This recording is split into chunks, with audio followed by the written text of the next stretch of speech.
18 kargador, 18 bodyguard, 18 tagabuhat ng maleta, ano ha?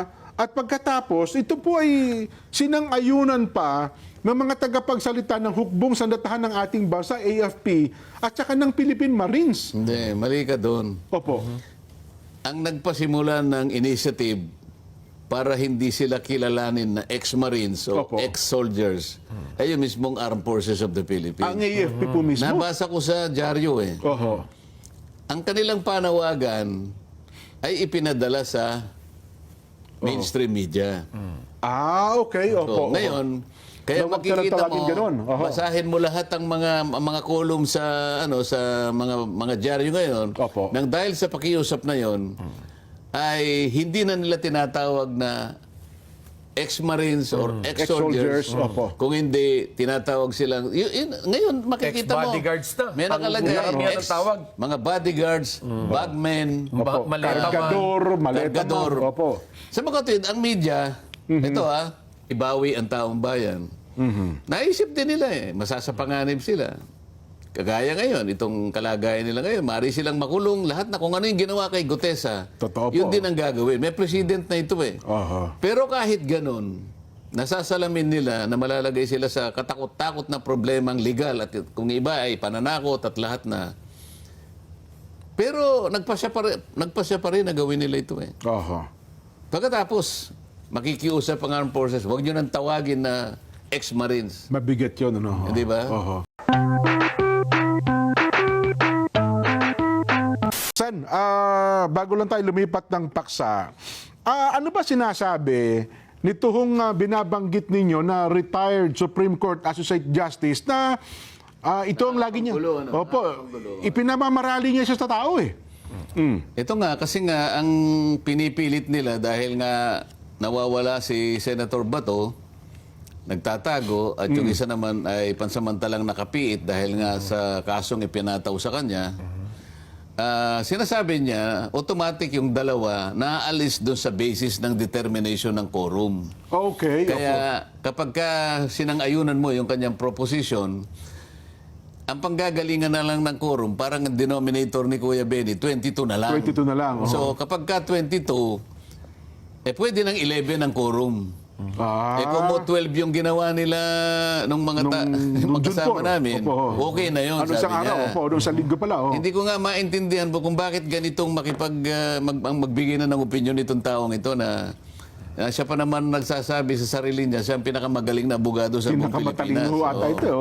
Actually, yan, gusto niyang magpa-appoint sa International Criminal Court Nag-a-apply dito ba ito? nabalitaan ko lang kasi meron siyang meron siyang idol doon Ang pangalan ng idol niya doon ay parang Justice Jackson. Justice Jackson, Kaya palagi siyang ganun Palagi siyang nagko-comment sa West Philippine Sea, mga ganyan. Ay, mga Baka nga naman makuha ng international news, baka mabasa ng mga taga-ICC. ito yung kanyang mga pinagbabasihan. Halimbawa, pinagbabasihan yung Section 13 ng Republic Act 3019 na sinasabi, any incumbent public officer against whom any criminal prosecution under a valid information under this act or the revised penal code for any offense involving fraud upon government or public funds or property spending in court shall be suspended from office. Yun ang isa sa kanyang pinagbabasihan. Okay, oho. Pagkatapos, sinasite yung Section 5, Republic Act 7080, ito yung plunder law. Any public officer against whom any criminal prosecution under a valid information under this act in whatever stage or of execution and mode of participation is pending in court shall be suspended from office. So itong Opo. hindi ayaw niyang tanggapin na pagka suspended from office, hindi ibig sabihin natatanggal ka na. Pagiging senador. Nasuspindi ka lang bilang senador pero hindi ka natatanggal na senador. Anong katunayan na tama yung aking interpretasyon? Ito kailangang basahin niya yung kaso ni Severino Paredes Jr. versus Sandigan Bayan, 1995 case ito. Opo.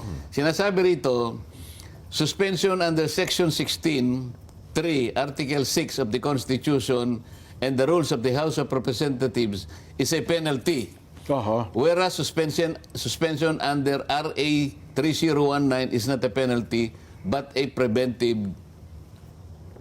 preliminary preventive measure. Okay. Opo. So dinistinggi niya rito yung penalty at saka yung preventive Aha. measure, no?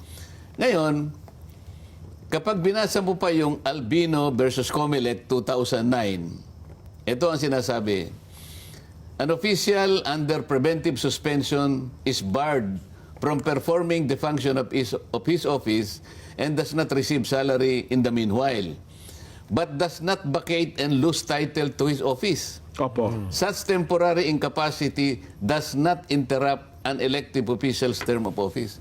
Ibig sabihin, senador pa rin siya, Kuya Ben. Tuloy lang. Kaya lang para lang bakliin, no? Para lamang linlangin na naman ng mga tao, dayain. Oho. Dahil nga kinakailangan niya bigyan ng legal support kahit na mali na kahit na 12, pipilitin nilang ganun Eh naka-PET nga yung isa Oo nga, suspended lang ang kanyang, ang kanyang right para ma-exercise niya yung kanyang mandato. Opo. Pero hindi ibig sabihin nito, tinatanggal mo yung kanyang status bilang isang senador ng bansa.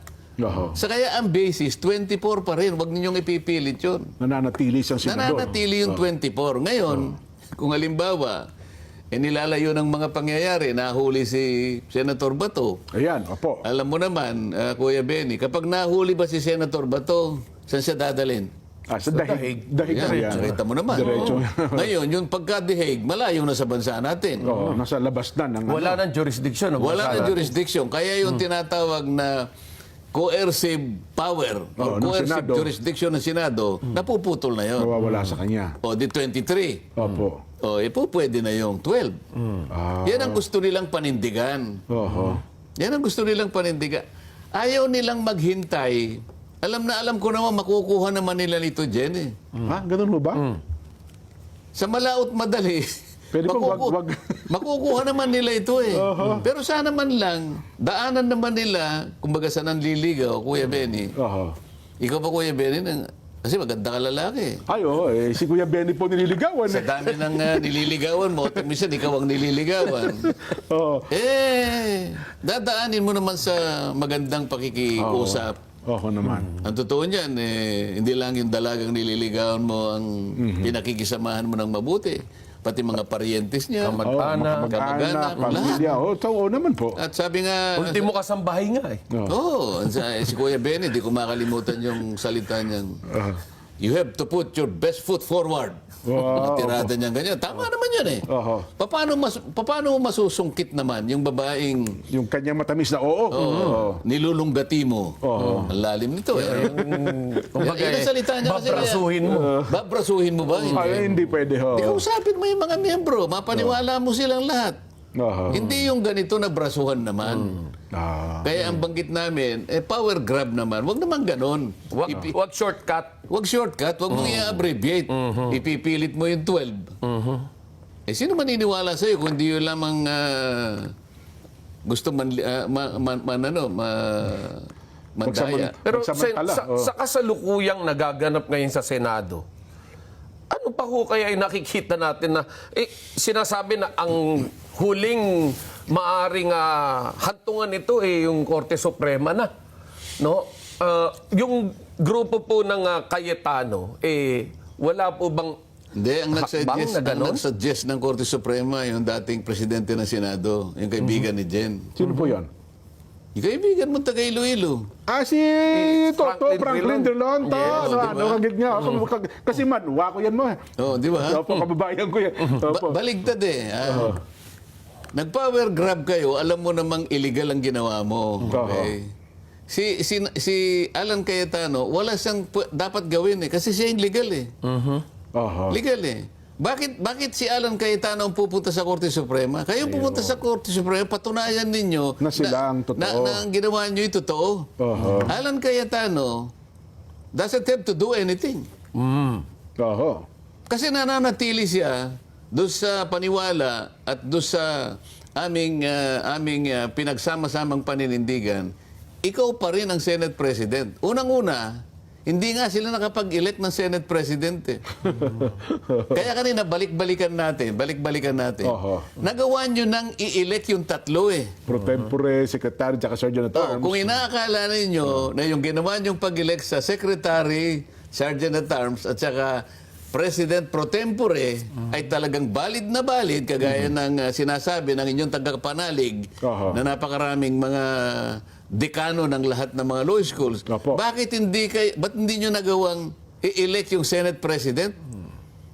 Oo nga. At ngayon, gumawa pa kayo ng isang kamalian na yung President pro tempore, ginawa ninyong acting President. Senate President. Oo. Gaano?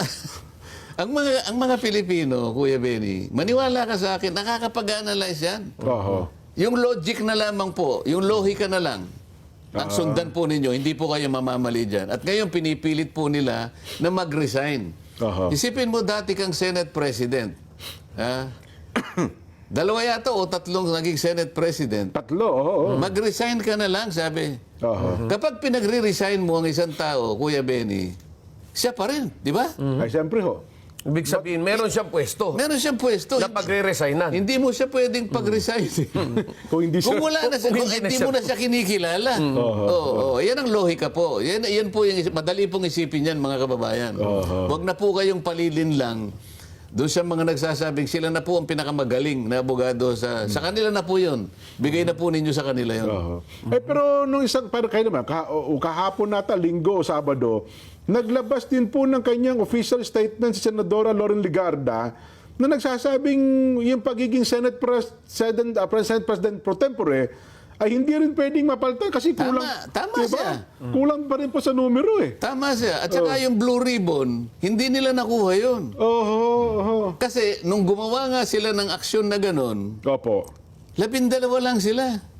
Kung 13 sila, sabi ko nga sa'yo, May quorum. may quorum, Oho. yung pagpapalit ng chairman, Kuya Benny, malaya at legal nilang nagawa. Magagawa po nila. Oo. Yun ang dahilan kung bakit naman, yung 3 araw na natitira na yon, ginamit namin yung legislative strategy Oho. na ibinibigay naman ng saligang batas. Kasi Pinapahintulutan pa rin sa laging kung batas pumunta yun. kami ng June 1, Opo. tapos na si Alan Cayetano. Oho. Lalagpas kayo ng 13 pag nagkataon. Oo. O, di ba? May quorum. O halimbawa, hindi kami pumunta ng June 1. Oho. Pumunta kami June 2. Oho.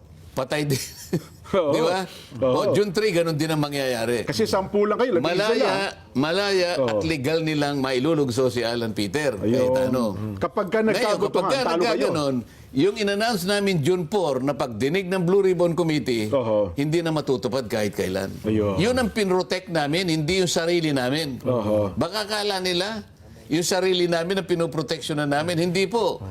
Ang pinoproteksyonan namin, yung June 4 po na in-announce namin, na yun po ang pagdinig ng Blue Ribbon Committee sapagkat yun po ang magiging daan para sa ganon, yung hinahanap po ninyong katotohanan Ay lumabas. ay lumabas. Opo. Hindi po kami. Alam namin makukuha nila kung gusto nila makuha. Pero kailangan po namin proteksyonan yung June 4. Kaya po hindi kami dumating ng June 1, June 2, June 3. Para lang mapangatawanan po namin na mabuksan po namin yung June 4 na pagdinig sa Blue Ribbon Committee. At naisa katuparan nga. Naisa katuparan naman, kahit na napakahirap ng dinaanan namin. Ang Alam niyo, daming Kuya Benny, kung challenges. paano ang paghihirap Naku, na yan. Maging sa online, doon sa Pati- mismong opisina. Oh. Pati nga yung Blue Ribbon Committee mismo na siyang backup namin. Oho. Isipin mo naman din na ang Blue Ribbon Committee sa marami ng panahon na nagdaan. Opo. Sinasabi ko nga sa'yo, ito lamang ang committee na talagang meron siyang separate na logo. Opo. Sa Ang loob, Senate of lalo the sa Senado, Philippines, oh. alam niyo merong logo. Yes. Pero ito lamang ang committee. Kasi maraming committee sa sa Senate. Ito lamang ang committee na meron siyang separate na logo, separate from the Senate of the Philippines. Oho. Totoo. Ganun siya kahalaga. Akalain mo wala sila doon? Yung mga tao, sekretariat, wala lahat. Eh. Wala. Oho. Naguguluhan nga raw talaga yung mga empleyado. At nagsalita na rin nga yung nagpalabas sila ng official ng statement. official Isang statement, araw, oo, ang mga empleyado ng Senado. Pero ang dinig po namin, nagkaroon daw po ng pagpupulong kanina sa pagitan ng Gatchalian Black tsaka yung mga empleyado. Paano naman ho yung katayuan ng Cayetano Black dito sa pagmi-meeting na ito ng mga empleyado? Nag-uusap sila, di ba? Opo. Hindi pa natin alam kung anong pinag-usapan nila. So yung pag-uusap naman po ngayon, hinihintay naman natin yung resulta ng pag-uusap. Basta tangalan ko, sa susunod na Webes, kami naman ang magpapatawag ng Blue Ribbon Committee. Meron pong bago. Bakit? Hindi naman, kami ang legal eh. Kaya nga po. So, yun ang bago ngayon. Sa Webes, Kakaroon na naman ng hearing. Ang alam ko, dahil nag-uusap-usap sila, hindi nga lang ako nakarating dahil nga dito ako nagpunta. programa tayo. Oo. Pero, ang pinag-usapan, kailangan maglabas sila ng notice sa araw na to sapagkat 3 days eh. matutuloy ang susunod na hearing ng tunay at legitimate at legal na Blue Ribbon Committee sa Webes. Oho. So, meron na po kayong idea kung sino-sino ang padadala ng mga notices, Sen? Meron na. Ganun po. Ipupus yun ba yung kaya, no? Kasi di ba nung nakaraan ay inimbitahan dapat si dating Speaker Martin pero hindi dumalo. Kaya ipupus pa rin namin yun kasi pa rin. mali yung sagot ng House of Representatives. Opo. Yung mga representante po ng Ombudsman, DOJ, etc. Nagtataka nga ako bakit pagka sila ang pinatawag mo, ayaw Ayun na po, nilang nandun pumunta. Di ba? Oho. Pagka sila ang tumawag, yung illegal, pumupunta sila. At teka lang, ano pala nabalitaan nyo? Kasi kanina po, pumunta naman yung 18 dating sundalo. Di ba, nung nagkaroon ng... So, itanong mo sa reporters natin kasi wala naman ako doon eh. Oo nga pala, mamaya, pag-report din natin si Maro. Ano ba nangyari? Kasi yung 18 dating sundalo po, pumunta naman doon eh. Pero akala namin, tatanungin. Mukhang hindi naman natin nakita ron sa hearing. Oo, hindi sila nakarating doon sa hearing. Pero nag-adjourn ng maaga sapagkat... Ano bang oras nag-adjourn? Anong oras ba? Mga alas 10, alas 11. Alam nila mga kasi ganun. umabot naman yun ng alas 2 ng hapon eh. Hanggang maghapon po yung usually ang Nung hearing. kami, umabot kami yata, mag-aalas 3 na eh. Opo, magsisimula nitong programa to nung natapos po kayo eh. Kaya nga. Oho. Pero ang ibig ko sabihin, akala ko pa na hinahamon nila yung 18 dating sundalo. Humarap kayo. Nagpunta. Oho. Kaya lang, ang balita ko, mukhang ayaw nila lang papasukin sa session hall. Aba. At sila na yung mismong nag-adjourn ng meeting. Oho, kasi daw yung maagang pag-adjourn ay nakakuha po sila ng magandang kadahilanan kasi tututukan daw po ng mga sangay ng ating pamahalaan ng nangyaring lindol doon po sa Mindanao, Sen. Ay, nako. Ay, teka lang, ito, aywan ko lang kung ano masasabi nyo rito. Matindi itong babala ni NBI Director Melvin Matibag, maharap daw po sa kaso ang mga senador at mga testigo na lumahok sa Blue Ribbon hearing noon pong June 4. Na sinagawa po ng grupo ni Senador Alan Peter Cayetano. Hindi kayo protektado ng parliamentary immunity. Lahat ng sinabi doon, tulad daw po ng mga pag-atake, kabilang na ang mga akusasyon, maraming mga akusasyon, para kasuhan ng libel o kanang slander. Ang mga senador naman anya na namuno sa pagdinig ay maaaring makasuhan daw po ng usurpation of authority at paglabag sa Republic Act No. 6713 o ang Code of Conduct and Ethical Standards for Public Official and Employees, Sen. Baka sinasabi niya yung mga illegal na nag-reorganize, di ba? Opo. Kasi 12 lang sila eh. Yun ang usurpation of authority. Ayun. Di ba? Kasi ang kinukod niya yung June 4, Sen. Baka nagkamali siya ng date.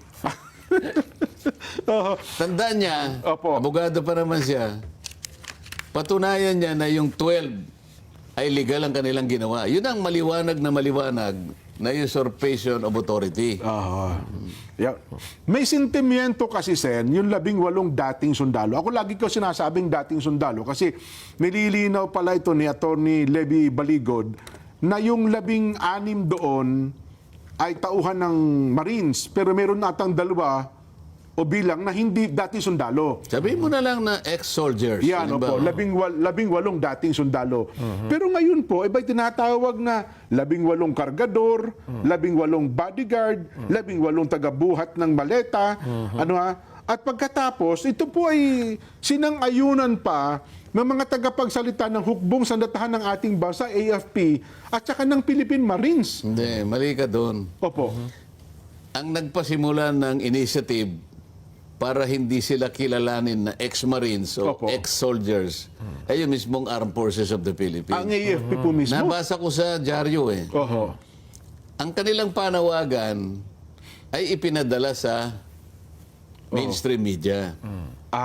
Okay. So, Opo. ngayon, kaya Huwag ka makikita tawagin mo, ganun. Oho. basahin mo lahat ang mga column sa sa mga dyaryo ngayon. Opo. Nang dahil sa pakiusap na 'yon, ay hindi na nila tinatawag na ex-marines or ex-soldiers. Ex-soldiers, opo. Kung hindi, tinatawag silang... ngayon, makikita mo. Ex-bodyguards na. May nakalagay. Ang dami ang tawag. Mga bodyguards, bagmen, Opo. Maleta man. Kargador, maleta Kargador. man. Opo. Sa mga kapatid, ang media, ito wala tayong inaakusan dito kasi basahin ninyo yung dyaryo ngayon. Opo. Ipinadala ang pakiusap sa media mismo. Opo. Yun pala Sa mga napakita kapatid, sa TV. yung media, Oh. ay tinanggap niya yung pakiusap. Siyempre po, yun ang report. Ngayon, Ano? ang medyo mabigat ngayon dito, yung pagtawag sa kanila, parang may pag-aaglahi na eh. Kanina, narinig ko sa mismo, dun sa kanilang illegal na hearing, tinawag silang kargador. Yan, opo. Oh. Kuya Ben, halimbawa, ikaw ay isang dating public teacher, na malakas ka pa naman at makakapaghanap buhay ka pa. Pinili mo halimbawa na sa pagiging private mo na, hindi ka na public school teacher. Nag-tutor siya halimbawa, no? Nag-tutor ka Yan, halimbawa. oo. Pero hindi ka na public school teacher. Hindi, kahit hindi tutor, halimbawa, naging ahente ka ng insurance. So, Ayan, kung opo. ano man, Sapagat may kakayahan pa naman eh. Ngayon, halimbawa, yung insurance mo, halimbawa, nalagay sa isang hindi magandang pagsiservisyo. Oho. Nakasangkot ka ron. So, yung bang pagiging teacher niya, nakasama lang naman, wala naman siyang kasalanan. Yung may kasalanan siguro, yung kanyang pinagsisilbihan. Opo. Katulad nitong mga, ako sinasabi kong ex-soldiers. Dahil sundalo naman sila, nagalay ng buhay nila. Oho. Ang makikita mo kagad dito na hindi na balanse, yung pinagdideliveran nila ng maleta, hindi man lang nila, Hindi kinundi na. walang pagkukondena. Opo. Oo. Takot na takot silang kondenahin yun. Samantalang ang mga maleta, sinasabi na nga ng mga taong ito, ay dinala doon sa mga bahay na yon. Oho. At mga iba pang mga pasilid na pag-aari nila. Oho. Wala ka man lang nakita, nung nag-hearing kami noong June 4, ang tanging pinakita nila kinabukasan, Kuya Benny, ay yung litrato na nandun sila sa session hall. Oho. Kahit isang salita na sinabi ng mga 18 na mga ex-soldiers, hindi na print sa dyaryo. Oho. Ang tanging contribution lang ay yung litrato. Nandun nga sila sa banner. Photo Pero release. litrato lang. Ang tawag doon, Kuya Ben, yung photo release, eh, no? Photo release na lang. Photo release. Photo. Photo ops. Oh. So, may photo release sa Kuya Benny. Jen. Pero yung pinagsasabi nila doon, kahit isa, walang na-print. Walang storyang nabasa lumabas. ang mga tao. Ngayon, inaaglahi sila ngayon, para bang naging masama sila. Samantalang, hindi naman nila alam na gano'n ang magiging kahantungan ng kanilang trabaho. Hindi nila pinili ng gano'n. Ang akala nila, bodyguard o kung ano man ang gusto sabihin, gwardiya. Sapagkat, alam mo, kapag ikaw ay member ng army o kahit ng armed forces, mandatorily, nagre-retire ka at 56 eh. Opo. Oh. Mandatory retirement At age po yun. 57, Kuya Benny, pwede ka pa magtrabaho. Ay, malakas pa po yun. Oo. Ngayon, pumili sila ngayon ng pagsisilbihan na kaya naman nila.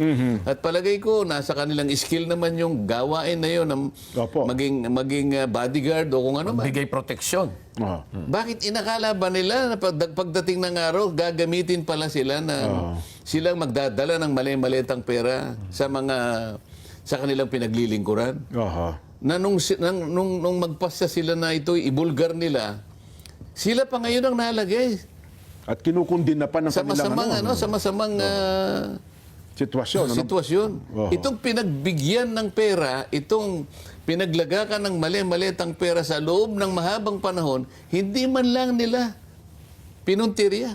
Oo nga, no? Dito mo ngayon makikita, sabi ko nga sa'yo, Oho. paano natin ngayon bibigyan ng magandang pagpapakahulugan o paano natin ipaliliwanag ang totoong nangyayari sa ating bansa? Oho. Kapag yung pagtingin mo sa isang pangyayari ay talagang iba ang naratibo. Oho. yung nagdadala, ang kinundinan mo, yung pinagdadalhan mo, hindi man lang nakundina. At saka yung nag-utos. Alin ba yung mas masama ang ginawa kung sakasakali? Yung nautusan lang na magdala, Oho. dahil siguro sa tungkulin nila, kasama na rin doon sa kanilang Trabaho, kaya sila obligasyon. sumusweldo. Yes po, o naman. Bakit yung tagadala? Oo. Ba't yung pinagdadalhan At saka yung ng nag-utos. sari-saring pera na ninakaw, na pera ng bayan, wala man lang silang binabanggit. Oo nga, no? Yeah. Sana man lang may nagsabi, mag-umpisa sa House of Representatives. Yung kung sino man ang katagapagsalita ng House of Representatives. Pwede po bang wag na nating tawaging honorables ang mga congressmen? Lalong-lalo na po yung nababanggit na dinalhan po ng maleta. Nako, magagalit po yun, Sen. Oo, Away yun. pwede kaya pwede kaya, kapag yung kaya ay ipinakiusap sa media, tatanggapin kaya ng media? Oho. O, bigyan natin, ano yun, tingnan ninyo, balansihin natin. Opo. Balansihin natin. Oho. Tsak yun, siyempre, hindi pa, magagalit yung mga honorable congressmen natin. Kasi nga, paano ngayon ang standard natin? Ano pa pamantayan natin? Yun, Yung bang nagdala o yung pinagdalhan? no. Ang O mas yung nakagawa. nagdadala. Yun nga, yung nagdadala. Ang yun ang kinundin eh. Ang kinundi na yung nagdadala. Yung pinagdalhan, hindi man lang binanggit. Kaya Wala man pala, lang sinabi. Sen, kanina, nang nagsimula, nung na-ambush interview si Attorney Baligod, yun ang kanyang pinahayag, nagsisintimiento daw yung 18 former soldiers sapagkat bakit daw ganon ang pagtawag sa kanila? Masyado niya silang inaaglahi, dinadown.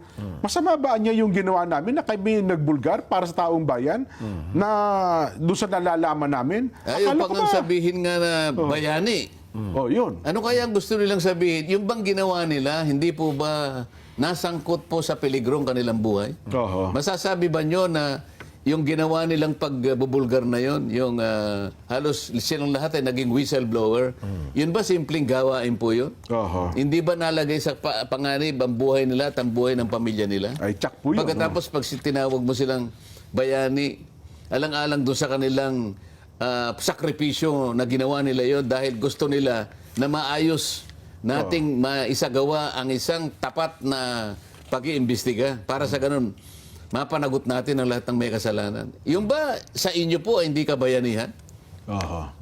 Sabi pa naman ng mga sundalo doon nagtrabaho lang kami, gusto namin ng marangal na hanap buhay Tapos nung ganito pala inutusan kami na inutusan masama pa pala. Kaya nga hindi Ang rin ginawa nila nakaya eh. Hindi na rin nila nakaya eh. Oho. Mabigat po yung pangyayaring ito. Pagkatapos sasabihin pa sila na binigyan lang sila Oo. ng ganitong kalaking pera. Nanggaling ka mismo sa NBI director. Ayun na nga po, oo. O sige, palagay natin. Palagay lang ito, Jen. Opo. Pinagbibigyan daw ng tigli 5 milyon Opo, yung isang sundalo. 18 ex-soldiers. Oho. Ito, lohika na naman ito, mga kababayan. Kailangan mabilis po kayo. Lohika lang ito. Oho. Yun po bang 5 milyon hindi kayang tapatan ng higit sa 10 beses ng mga pinagdalhan ng maleta? Kakayanin ba kaya bang talunin ni Mike Defensor kung ang pag-uusapan lang ay, sige. Halimbawa, sabi ni Mike, bibigyan ko kayo ng tigli 5 milyon. Gumawa kayo ng ano? Ng statement. Ng statement. Opo. Yung nabanggit na mga statement, wala ba silang kakayahan na mag-offer din ng 10 higit o higit pa? Mas higit pa. Kaya-kayang ibigay ho Dahil nun. sa dami ng maleta. Lohika lang, lohika. Aha. Huwag na po nating ibase sa mga sitas ng mga kung ano-ano, mga jurisprudence, mga kaso na dinesisyon na ng Korte Suprema. Lohika lang. Oho. Hindi nila kayang tapatan yon, yung maleta na yon. Nako. Oho. Higit pa doon ang kaya nilang gawin. Kaya sir, no? nga eh. Oho. Nako. At saka, Kawawa naman sila kaya natin binabanggit ito. Sa aking palagay, nagkusa sila, dala na rin siguro nung kanilang kagustuhan na ibawi ang taong bayan. Naisip din nila masasapanganib sila. Kagaya ngayon, itong kalagayan nila ngayon, maaari silang makulong lahat na kung ano yung ginawa kay Gutesa. Totoo po. Yun din ang gagawin. May president na ito Oho. Pero kahit ganun, nasasalamin nila na malalagay sila sa katakot-takot na problemang legal at kung iba ay pananakot at lahat na. Pero nagpasya pa rin na gawin nila ito Oho. Pagkatapos, makikiusap ang armed forces, huwag nyo nang tawagin na ex-Marines. Mabigat yun, ano? Hindi ba? Oho. Dapat nga, pinurteksyon. O kaya naman, ang ako statement doon, ano, Kuya Benny, no, Sen, yung mga kababayan natin dyan, huwag yun ang kuning bodyguard. Diba? Siguro, yung mga dating sundalo, kung gusto talaga nila. Diba? Pero ang ibig ko lang sabihin, para bumalanse naman, dahil sa lohik ang pinag-uusapan natin, yung nagdadala, ayaw na nilang ipatawag ng ganon. Opo. Paano yung pinagdalhan? Honorable po yun. Hindi ba mas masahol yung mga yon? Yun na nga, yun na nga. Bakit walang man lang magkusa naman? Doon sa ahensyang kinabibilangan naman itong mga pinagdalhan na ito. Alam naman ninyo kung sino-sino kayo. Bakit nagpapatawag pa kayo ng ganyan? Di ba pwede palitan na rin yun, Kuya Benny? Pero ang sa atin, ang benefit of the doubt natin dito, no? Ayaw nila ipatawag na dating sundalo, dating marinito, para lang maiwasan na kumulo. Nakumulo yung dugo ng ating mga kasundaluhan. Dahil nga naman Makati sa pandinig nila na dating Marines involved sa ganyan at dating Marines yung nagdi-deliver pa ng pera. Di ba? So, of course, protection din yan para sa seguridad ng bansa na wag natin babanggitin yung Marines. Wag. Ano na lang. Pero hindi natin may tatalikod Hindi mo maitatatwa na talagang dating sundalo yan. Kaya Dating nga, Marine yan. Bakit mo itatatwa yun? Lalo na nagpasya nga sila na magsakripisyo kahit alam nilang malalagay sila sa alanganin dyan. Yung nangyari kay Gutesa, higit pa dyan ang mangyayari sa kanila. Pero nagpasya pa rin sila. Alang-alang sa kagustuhan nila na maayos natin ang problemang ito. Na ito naman ang talagang inaharangan. At dapat nila talagang harangan siguro dahil ayaw nila talagang makita at makilala kung sino-sino sila. Nako. Sen, bago lang ho tayo magtapos, ihapahayag ko lang ito, may kinalaman po sa nangyaring lindol. Ipinag-utos na po ng Pangulong Bongbong Marcos ang suspension sa lahat ng klase, sa antas ng mga lugar, sa lahat ng antas sa mga lugar ng Mindanao na apektado po ng lindol. Sa inilabas na pahayag, until further notice, ang suspension po ng klase dahil kailangan masiguro muna ang kaligtasan po ng mga estudyante. Pinakikilos na rin po ng mga ahensya ng iba't ibang ahensya ng gobyerno. Una po, Office of Civil Defense and DRRMC.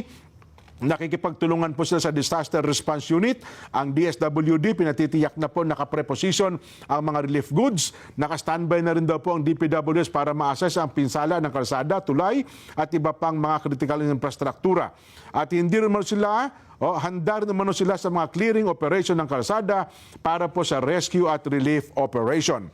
Sa Kamara de Representante po naman, mga kababayan, meron pong panawagan si Speaker Bo GD ng pagbabantay sa agarang pagkilos po ng kasunod sa magnitude 7.8 na lindol na yumanig po sa mga baybaying lalawigan ng Sarangani. Ipinahayag po ang pag-aalala para sa mga komunidad at tayo po na mahigpit na sundin ng utos ng paglilikas mga abiso ng mga ahensya ng pamahalaan. At babala po naman ng PHIVOLCS na ang tsunami wave na lalagpas daw po ng 1 metro. Pero ito ho naman ay mukhang wala na po. No? Binabanggit po ni Speaker Bo GD ang naging aksyon ng gobyerno sa lahat po ng ahensya ng pamahalaan na mag-mobilize na po tumugon sa sitwasyon. At nagpapasalamat din po siya sa Pangulong Bongbong, sinaukulang ahensya ng pamahalaan na agad pong kumilos. Tinitiyak po apektadong komunidad na handa ang Kamara de Representante tumulong sa pagsasagawa po ng mga emergency relief operation. Ayun po ang mga ilan po ang mga abiso. Ito pa po isa.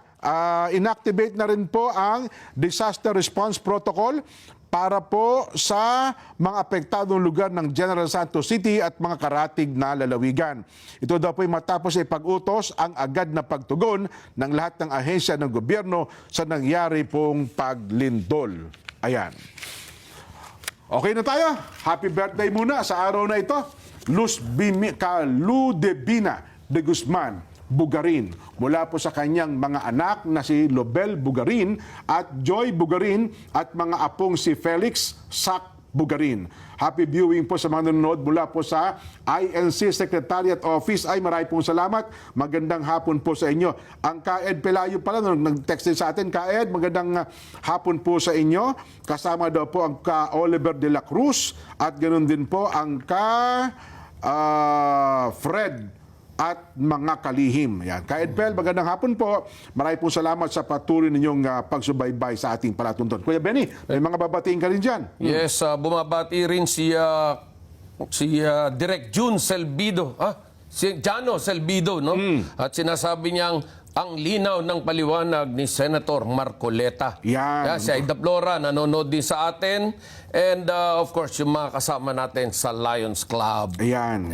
Ka Norbert Del Rosario ng Quezon City, mamalagi sanang matapang at matatag, Senador Rodante Marcoleta. Ay, dati na po matapang at matatag. Yan. May pahabol pa po. Pasensya na kayo, ha? Parang yan, yung bumabating si Banat Bay, matapang din. Ganon. Nanonood ba kayo sa atin? Oo, kinukumusta niya si Senator Marcoleta. Namimiss ka na raw niya. Yan. At saka si PH Update Sen, Yan, lagi din po nakasubaybay sa atin. Meron akong gustong batiin si Badong Aratiles. Si Kabadong, lagi din Meron ko bang number ni Badong ganon? Aratiles? Wala pa po, Meron sana akong isasuggest lang sa kanya kung ganon. mamarapatin niya. Yan, nanonood naman sa atin. Kabadong, i-message nyo nga po kami at Aabot naman kaya sa kanya ito? kung hindi mo siya nanonood ngayon, ay may magpaparating sa kanya. Yan. Sa dami ng nanonood. Sa dami nanonood sa atin. Tsaka nag-monitor din po sa ating palatuntunan. Sakaling hindi ko siya makakausap, baka may magsabi sa kanya, gusto ko lang isuggest, yung dadagdagan niya yung pagtatawa niya, yung ganun ba? yung Mas every masaya. kasi nagugustuhan ko yung pagtawa niya Maraming tagahanga yan si Kaya lang, Badong nakikita Aratiles. ko pagka yung medyo pagkaseryoso, nakakalimutan niya yung tawa niya Ganun. So kahit seryoso, dapat tatawa pa rin. Yeah. yung basta ganun Butoy Rivera, kailan tatawa kayo? Yung tawa niya. Ayan, Yan. parang sa palatuntunan sa ganang lang, sa ganang mamamayan lang, Sen, Yeah. Kahit mabigat ang ating tinatalakay, kahit papaano'y napapangiti pa rin tayo. Kasi Kasi, isa yung ngiti lang, yung sa kanya, yung tawa niya talagang bigay na bigay. Maganda yung pagtawa niya. Yung ba seryoso pero bigla siyang tatawa, medyo gano'n, gusto ko lang dagdagan niya yun. Ayun. Kabadong, may message nyo rin kami, ha? Pabati daw po sa ka Gerald Madarang at mga pamunuan po, Benji Ianesa, Alex Arquesa, at Anthony Asuncion. Salamat po, binabati kayo ni Ate Maida Maligaya. Diyan po sa bahagi po ng Santa Cruz, Laguna. Yeah. Ang Kuya Richel, diyan po naman sa bahagi ng Mindanao. Uy, kamusta po kayo? Hindi ba kayo naapektuhan ng lindol diyan? Ayan. Yeah. Si Kuya Joey Lipa, diyan po sa bahagi ng Lucena City. Ayan. Si Ginoong, sa kanyang vlog naman ay Autentico. Diyan sa Lucena. Si Kuya Joey Lipa. Ayan. Yan. Si Sardi Rivera, nanonood din po sa atin. At hangang-hanga kami kay Senator Rodante Marcoleta. Yan. Si isa pang vlogger na nanonood din sa atin, si Teacher Mark Reacts. Tama ba? Magandang hapon po sa inyo. Happy birthday po ka Ginny Nofuente Almeda ng National City, San Diego County. At happy birthday po kay Jay Perando ng Iloilo City. At ganun din po sa lokal ng Alao, distrito ng Santa Rosa, Nueva Ecija. At sa ka Adrian Ocampo na kapatid ni J.R. Moreno, Jean at Dinah. Happy 25th wedding anniversary po kay Brother Russell and Arlene Pilasa ng Sakatihan, Zambales South. Happy birthday to Andy Jade Camarillo. At happy viewing po kay Randy at Jasmine Camarillo ng Binyan City, Laguna. Happy birthday to Brother Keith Frederick De Zausa ng Antipolo, Rizal. At happy viewing po sa lahat ng district staff ng Batangas sa pangunguna po ng Pedro Castillo, Brother Pedro Castillo at ka Felman Reyes, ang amin pong pangalawang tagapangasiwa nakatutok pong palagi sa ang Batangas sa SGM. Pagbati po mula kay Kuya MR. At sa Makati pala, ang ka Jun Tapang. Ayun, ka Jun Tapang, sa lahat po ng buong staff ng distrito po ng Makati ay maraming salamat po sa inyo. Happy birthday to Brother Davis Flores ng Central Office. Ayan. Ihabol ko lang dyan na yung iniisip naming susunod na hearing ay pag-uusapang mabuti kung tama yung date. Kasi ang gusto naman kasama ko, pag-usapang mabuti para ma-firm up lahat ang kung sino pa yung dapat na tawagin. Aha, opo. So, maaaring hindi matuloy yung sa Webes dyan at kailangan magantabay na lang mga kababayan Ano natin. ba? Ang